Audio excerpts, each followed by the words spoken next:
NRS के direct में जो आप लोगों का एनसी है उसको हटवाने के लिए जो हमारे पास एक रास्ता बचता है वो बचता है सुप्रीम कोर्ट। सुप्रीम कोर्ट में हम पीआर दाखिल करने वाले हैं और 6 पॉइंट जो कि आज की वीडियो में मैं आपको बताऊंगा वो 6 पॉइंट बहुत जरूरी है जो कि हमारे इस जो पीआर को बहुत ज्यादा मजबूत बनाती है और जिससे कि हमारे जीतने के चांस भी बन जाते हैं। वो सभी मैंने जो है इस बोर्ड पे लिखा हुआ है और इन पॉइंट्स को मैं आपको समझाऊंगा। तो हम इस वीडियो को शुरू करेंगे और आप अंत तक जरूर रहना ताकि जो है अपने सॉल्यूशन यानी हमें जो एक समाधान चाहिए अपने एनसी को हटाना है तो वो हम समाधान को प्राप्त कर सके। चलिए आगे बढ़ते हैं। तो आगे बढ़ने से पहले आप सभी को मेरा जय श्री राम। मेरा नाम है वीरेंद्र गिरी। आज की वीडियो में मैं आपका स्वागत करता हूं। आप नए हो, सोचने का टाइम नहीं है, जल्दी सब्सक्राइब मारो और जो बेल आइकन उसमें ऑल वाला है उसको प्रेस कर लेना। साथ ही इस वीडियो को लाइक तो बनता ही है, लाइक कीजिए। हम टारगेट रखते हैं ज्यादा नहीं, 1000 लाइक का हम टारगेट रखते हैं। आप इसे जरूर करना। कमेंट में जय श्री राम और भारत माता की जय जरूर लिख देना, मुझे अच्छा लगेगा अगर आप लिखते हो तो। साथ ही जो है इस वीडियो को आपको अपने सभी दोस्तों को शेयर करना है। मैं यहाँ पे ये कहना चाहता हूँ कि इस वीडियो को जितने भी डीएलएड के ग्रुप बने हुए हैं इंडिया के अंदर उस सभी ग्रुप तक जो है इसको पहुंचा दो। क्या पता उनको ये जानकारी ना हो। ये जो आज पॉइंट में उनको बताने वाला हूँ, जो मैंने 1 महीने का जो मेरा रिसर्च है, जो मैं नोएडा हेड ऑफिस या जो 2nd फ्लोर में जो रूम नंबर 208 है डीएलएड के लिए जो बना हुआ है, वहां जा जाके जितने धक्के खा चुका हूँ मैं। जैसे कि आप जानते हैं कि हमने जो मेंबरशिप का प्रोग्राम हमने स्टार्ट किया हुआ है, इसमें बहुत सारे जो कैंडिडेट डीएलएड वाले हैं उनकी प्रॉब्लम को लेकर मैं एनएस हेड ऑफिस गया और उसके बाद जो है जो मैंने उसके बाद ये समझ में आ गया कि जो है हेड ऑफिस जाने से कोई फायदा नहीं है। हेड ऑफिस वाले बोलते हैं कि आप अपने रीजनल सेंटर से वेरीफाई करवा के ले आओ। जब बच्चे को रीजनल सेंटर भेजा जाता है, रीजनल सेंटर वाले बोलते हैं कि हेड ऑफिस का ऑर्डर नहीं है। तो यहाँ से वहाँ और यहाँ से वहाँ होने में जो है टाइम बर्बाद नहीं करना है, अब सॉल्यूशन की तरफ बढ़ना है। तो अब जरूरी है यहाँ पे हमें अपने उस 6 पॉइंट को देखना जो कि मैंने तैयार किया है आप लोगों से डिस्कस करने के बाद, और उन सभी पॉइंट को हम रखेंगे अपने जो पीआर हम दाखिल करने वाले हैं उसके अंदर। चलिए हम आगे चलते हैं और जल्दी से देख लेते हैं हमारे पॉइंट क्या है। देखो सबसे पहला पॉइंट, और यहाँ पे मैं एक बात बताऊं इन पॉइंट को बताने से पहले कि देखो ये जो जानकारी है ये मैंने आप लोगों से यानी जितने हमारे मेंबर्स हैं उनकी अलग अलग प्रॉब्लम है और बाकायदा जो मैं नोएडा हेड ऑफिस गया लगातार कर जो है मैं कनेक्ट में बना हुआ तो इनके आधार पे इन सभी पॉइंट्स को हमने तैयार किया है। ठीक, अगर कहीं लगता है कुछ पॉइंट मिस हो रहा है तो प्लीज कमेंट करना, मुझे बताना। ठीक है, समझ रहे हो? चलिए देखते हैं, समझते हैं। यहाँ पे सबसे पहले देखो हमने पहला पॉइंट जो हमने रखा है वो ये है कि एमएस ने कोई नोटिफिकेशन नहीं दी कि वे 2019 में डीएलएड को बंद कर देंगे। पहला पॉइंट क्या है कि एनएस ने कोई नोटिफिकेशन नहीं दी कि वे 2019 में डीएलएड को बंद कर देंगे। तो देखो इसका मतलब क्या है समझो। इस पहले पॉइंट को मैं आपको समझाता हूँ। तो पहले पॉइंट में आपको ये समझना है कि जब 2017 में डीएलएड जो है स्टार्ट किया गया एनएस की तरफ से, जब बच्चों ने एडमिशन लिया तो क्या उस टाइम एनएस बोर्ड ने ये नोटिफिकेशन दिया था कि हम 2019 के मार्च में इसको बंद कर देंगे, ये मार्च या अप्रैल जो भी है जरा आप वो देख लेना। तो क्या उन्होंने इस तरह की कोई नोटिफिकेशन दी थी? नहीं दी थी। ये जो उन्होंने नोटिफिकेशन नहीं दी थी कि हम 2019 से बंद कर देंगे, तो यही हमारा जो है मजबूत पॉइंट बनता है, पॉइंट नंबर 1। हमारे बाकी पॉइंट भी बड़े जो है स्ट्रॉन्ग है, जो हमारे केस को जिता सकते हैं। समझ रहे हो? आगे बढ़ेंगे, सभी पॉइंट को समझेंगे। उससे पहले कुछ डिस्कस करना है जरूरी बात। ये जो नंबर आपको दिख रहा है ये हमारा पेड सर्विस है। अगर आप 200 रुपए देना चाहते हो, आप समझते हो कि हाँ टीचर की वैल्यू है आपकी नजर में, जो आपके लिए मेहनत कर रहा है, जो आप मेरे से परामर्श करोगे इस चीज के ऊपर, इस मुद्दे के ऊपर, तो फिर आप जो है इस नंबर पे कॉल करना।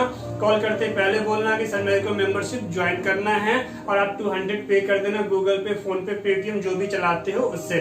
और ये हमारा व्हाट्सएप नंबर भी है, इस पर अपने डॉक्यूमेंट भी आप सेंड कीजिए और साथ में जो है जो पेमेंट करोगे उसकी स्क्रीनशॉट भी सेंड करना है। अभी मैं आपको जानकारी इसलिए दे रहा हूँ क्योंकि अभी कुछ दिनों पहले जो है, यानी कुछ दिनों क्या हुआ, अभी 1 वीक का टाइम हो रहा है, मुश्किल से 1 सप्ताह हो रहा है। तो इसमें जो है 3 ऐसे ज्ञानी पुरुष मिल गए थे मेरे को, जो बकायदा वो ये नहीं समझते हैं कि टीचर को 200 रुपये भी देना चाहिए।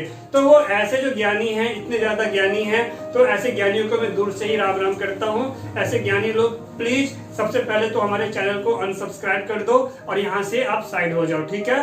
दूसरी बात, आप जाके खुद ही जो है सुप्रीम कोर्ट जाओ, खुद ही चक्कर लगाओ, खुद ही मेहनत कर लो, खुद ही जाके ढूंढो, पसीने बहाओ, तो आपके समझ में आ जाएगा कि मेहनत कहते किसको है, ठीक। अगर आप मेंबरशिप नहीं लेना चाहते, आप 200 रुपए पे नहीं करना चाहते हो, तो आपके पास एक तरीका और है। ये आप लोगो देख रहे हैं, ये है कॉलमी4 ऐप। इस कॉलमी4 ऐप पे जो है आप जाइए और इस पे मेरे को सर्च कीजिए, ओनली सर वीरेंद्र के नाम से, आप वहां से कॉल कीजिए, जितनी जानकारी चाहिए उतनी बात कीजिए। चलो नेक्स्ट पॉइंट की तरफ चलते हैं। दूसरा पॉइंट है हमारा कि एनएस डीएलएड में 4 सेमेस्टर थे, हर सेमेस्टर 6 महीने का था। 6 महीने में एक से ज्यादा सेमेस्टर की परमिशन नहीं थी, तो 2 वर्ष तो ऐसे ही पूरे हो गए। तो देखो यहाँ पे क्या है, मतलब समझो दूसरे पॉइंट का। आप जानते हैं, आप डीएलएड के स्टूडेंट हैं, आपको पता है कि डीएलएड में कितने 4 सेमेस्टर थे, ठीक है।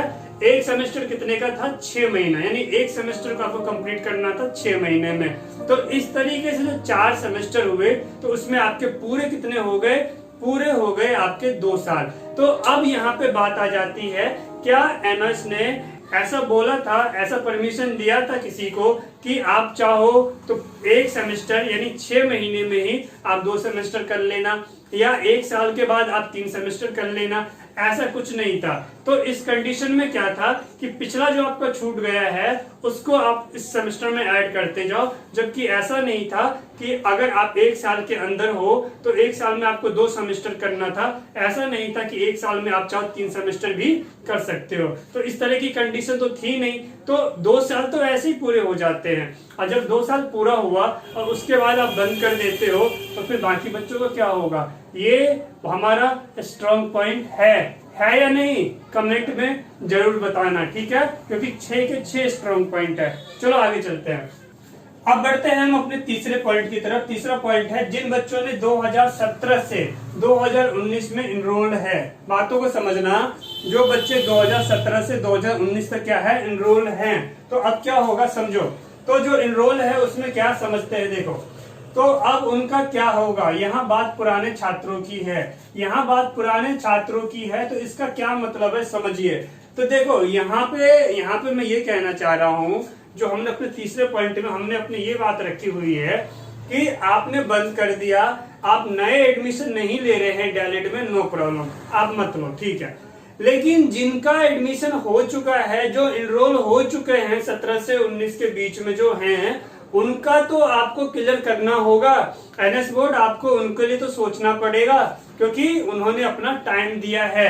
अब वो क्या करेंगे, बातों को समझ रहे हो ना? वो घर के रहे ना घाट के रहे, ये तो जिम्मेदारी एनएस को लेनी पड़ेगी और इसका जवाब एनएस को देना ही पड़ेगा। समझ रहे हो? चलिए अब चलते हैं हम अपने 4th पॉइंट की तरफ कि छात्रों को जो मानसिक तनाव और समय की बर्बादी हुई, इसके लिए कौन जिम्मेदार है। बिल्कुल सही बात है कि ये जो आपने अचानक इसको बंद कर दिया, इससे जो मानसिक तनाव हुआ है, जो बच्चे आपके पास डीएलएड में एडमिशन लिए हैं, तो क्या उन्होंने एडमिशन लेके गलती कर दी?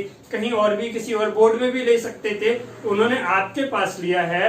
तो अब यहाँ पे उनके समय की बर्बादी और जो उनको मानसिक तनाव मिला है, इसकी जिम्मेदारी कौन है? किसके कारण इतनी मानसिक तनाव आई? एनएस बोर्ड आपके कारण आई है, आपको जवाब देना पड़ेगा इसका। चलिए हम नेक्स्ट पॉइंट की तरफ चलते हैं, तो देख लेते। देखिए यहाँ पे जो हमारा नेक्स्ट पॉइंट है वो ये है कि जिन बच्चों ने बाद में इंप्रूवमेंट दिया, जब उनकी वैल्यू नहीं है, तो हॉल टिकट क्यों इशू हुई? तो ये देखो, यहाँ पे कहने का मतलब ये है कि अगर उनकी वैल्यू थी ही नहीं, बातों को समझना। आपने ये बोला कि आपने मार्च 2019 या अप्रैल जो है आपने उसमें बंद कर दिया, बातों को समझिए। वैसे एक रीजनल सेंटर ने बताया था कि बाय अप्रैल 2019 यानी कि 2019 के अप्रैल तक ही माना जाएगा। अगर वही माना जाएगा तो फिर आपने जो है इन बच्चों को बाद में इम्प्रूवमेंट करने का मौका क्यों दिया? आपने इनकी फीस एक्सेप्ट क्यों की?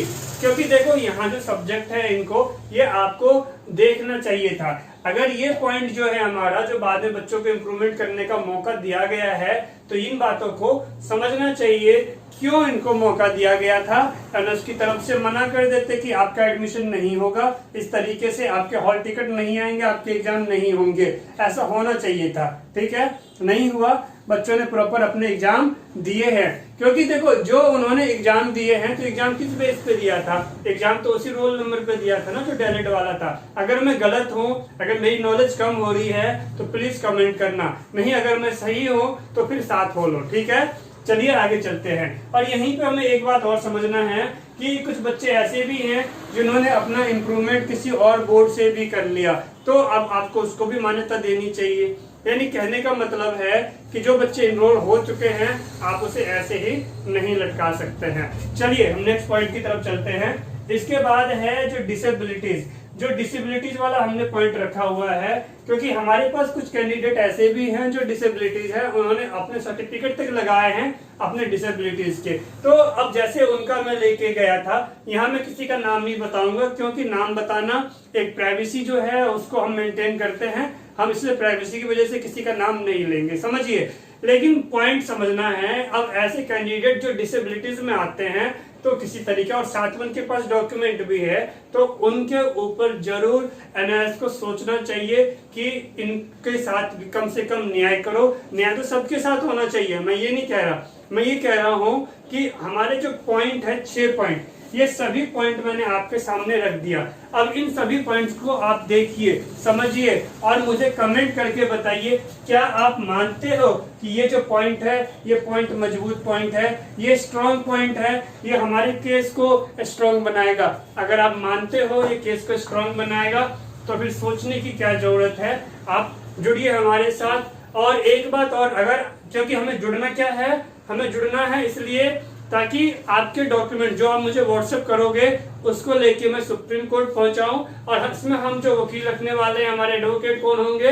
एडवोकेट ऋषि मल्होत्रा जी, क्योंकि वो एनआईएस का केस जो है जीत चुके हैं। एक बात बताओ, जो 10वीं 12वीं वाले बच्चे हैं उनके रिजल्ट में गड़बड़ी थी तो उन्होंने भी तो पीआर दाखिल किया, सुप्रीम कोर्ट गए और उसके बाद देखो कितना सुधार हुआ, वो आपके सामने ही है। तो जब तक आगे नहीं बढ़ोगे, हाथ पे हाथ दे के बैठे रहोगे तो कुछ नहीं होगा। ये एनआईएस हेड ऑफिस, ये रीजनल सेंटर, अब इनके चक्कर छोड़ के सीधा सुप्रीम कोर्ट पहुंचो, और उसके अलावा दूसरा रास्ता नहीं है। क्या आप खुद जाना चाहते हो? क्या आप खुद जा सकते हो? जाइए, नो प्रॉब्लम, क्योंकि वीडियो बनाने का मकसद आपको रास्ता दिखाना था, जो कि मैंने दिखाया। अगर आप नहीं जा सकते, आप दूर हो, या आपको लगता है कि सर हम दूर तो हैं, हमारे रिश्तेदार तो हैं, रिश्तेदार, आप ये कहते हो कि सर हमारे रिश्तेदार तो हैं, लेकिन हमारे रिश्तेदार ऐसे हैं कि वो हम बोलेंगे जाके काम करो, सुप्रीम कोर्ट जाओ, ये करो वो करो, तो वो नहीं जा सकते। तो कहने का मतलब है, तो इसमें हैरान होने वाली बात नहीं है, रिश्तेदार होते ही ऐसे हैं। ठीक है, चलिए अब बात आ जाते हैं पॉइंट पे। तो पॉइंट हमारे पास ये बन के आ जाता है कि आपके डॉक्यूमेंट्स को सुप्रीम कोर्ट लेके मैं जाऊंगा, आप जुड़िए मेरे साथ। कमेंट करके जरूर बताना कि ये जानकारी आपको कैसी लगी, और आप में से कितने जने तैयार हैं इस टाइम अपने डैलेट को जो है एनसी हटवाने के लिए, जरूर बताएं और जुड़ जाइए मेरे साथ। तो मैं आपसे मिलता हूँ अगले वीडियो में। Thanks for watching, take care, see you in next video. जय हिंद, वंदे मातरम।